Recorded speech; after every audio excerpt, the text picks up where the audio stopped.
All of you Americans of Japanese descent have a right to be proud today.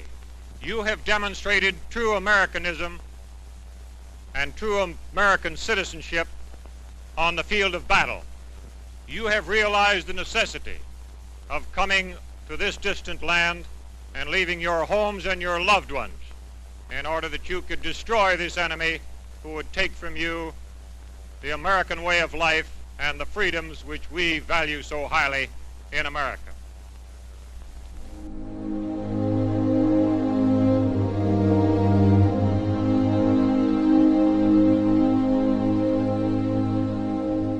Prima nelle Fiamme Bianche, qui si è fatto il primo addestramento a Firenze, a Pozzolatico, poi successivamente siamo stati trasferiti su nel Vicentino a Velodastico.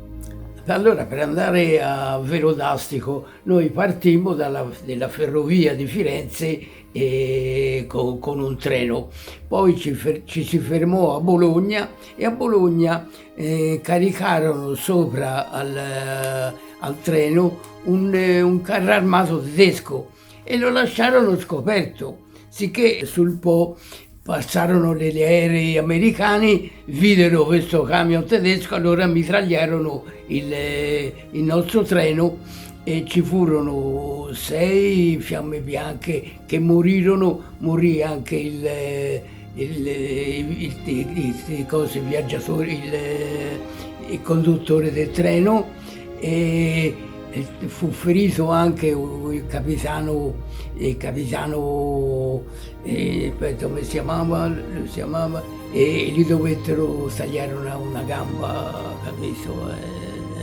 Quindi ma più che altro furono questi 6 ragazzi che morirono e allora dopo ci misero tutto quanti lì davanti in un campo e c'erano tutte le tombe di questi ragazzi con sopra la bandiera tricolore e fu suonato il silenzio.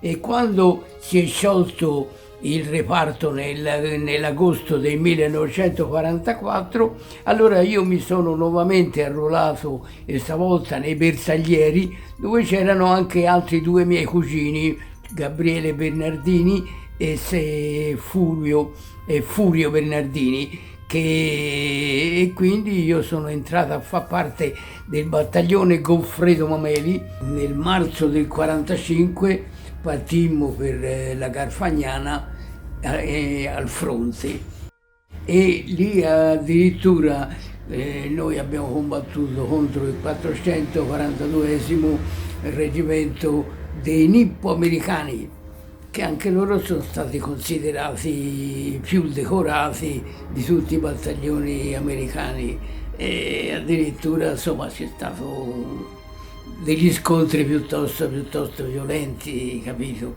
E poi dopo capitano Dani, che era il nostro comandante, che lui pensa aveva la decorazione, prima classe della medaglia tedesca, la seconda classe tedesca, medaglia d'argento e addirittura promosso da tenente a capitano. Sicché pensa un pochino una pittura e appunto ci disse, guardate che ormai per noi la guerra è finita, capito? Sicché chi vuole rimanere qui, diciamo, prigioniero o se, insomma, ognuno scelga quello che vuole.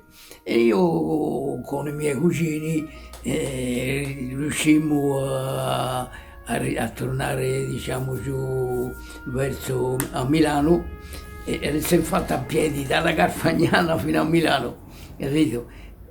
Dicono sempre che noi abbiamo scelto di andare con la Repubblica Sociale Italiana.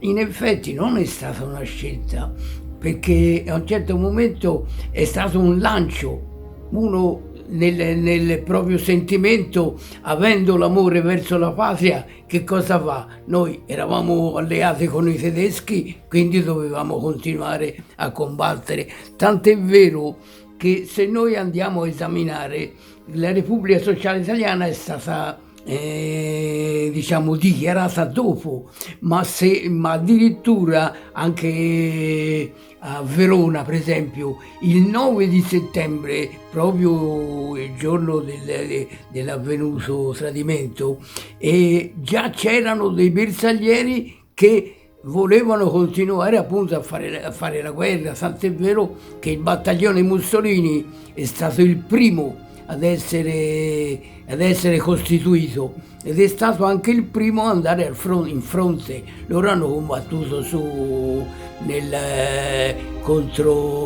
contro Tito, contro il nono scorpo di Tito, dal 46 fino al 45.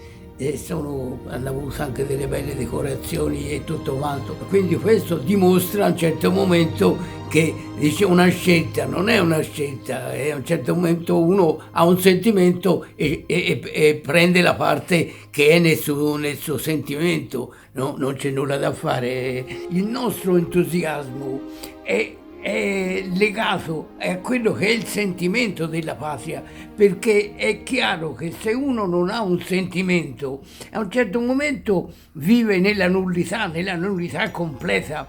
A darvi la dimostrazione che a un certo momento il nostro valore di combattenti ha avuto. Io, dopo che, ripeto, ho fatto il militare nelle Fiamme Bianche e poi successivamente nei Mameli, dopo io sono stato richiamato perché di leva, in quanto, siccome sono partita a 17 anni, io dovevo fare la leva. E è accaduto un episodio che a un certo momento vi voglio far capire che cosa vuol dire italianità. Questo è successo nel 1949 e io un giorno fui chiamato dal colonnello, voleva appunto parlare con me. Che io andai da questo colonnello e nella sala c'era il colonnello, un maggiore e 2 capitani. E il colonnello mi dice Liberati, cioè noi sappiamo che cosa ha fatto lei, va bene? Perché davano del lei a quel momento, capito? Ora io gli voglio fare una domanda.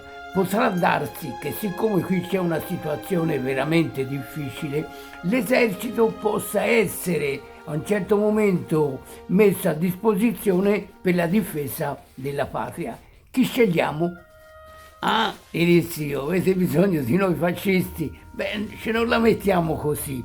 Diciamo che abbiamo bisogno di persone che a un certo momento, avendo quel sentimento che ha lei, scelgano la parte giusta, cioè la parte dell'Italia e non l'altra, perché chi armiamo? Noi possiamo armare quelli che a un certo momento poi sparano contro di noi. E allora, mentre l'esercito faceva l'addestramento normale, io, d'accordo con loro, facevo stavo arruolando coloro che avevano lo stesso mio sentimento. Tant'è vero, il colonnello mi aveva detto perfino, dice: guardi Liberati, dice, noi per adesso lo facciamo caporal maggiore, può darsi che dopo potrà diventare anche sergente. E lui disse: guardi colonnello, visto e considerato che voi non riconoscete niente di quello che abbiamo fatto noi, io da voi non voglio niente.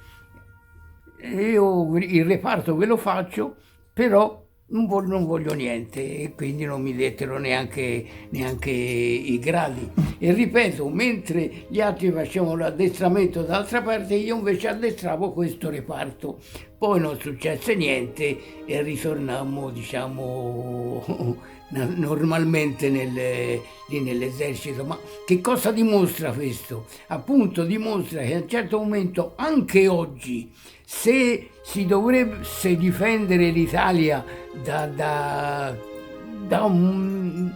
chiunque, non si saprebbe chi poter armare, perché a un certo momento c'è questo disfattismo che oggi sta distruggendo diciamo tutta la parte d'Italia, perché se non c'è, ripeto, un sentimento, una volontà, un qualche cosa che ti spinge a fare le cose oneste, è chiaro che invece di andare avanti andiamo indietro, non c'è dubbio, capito?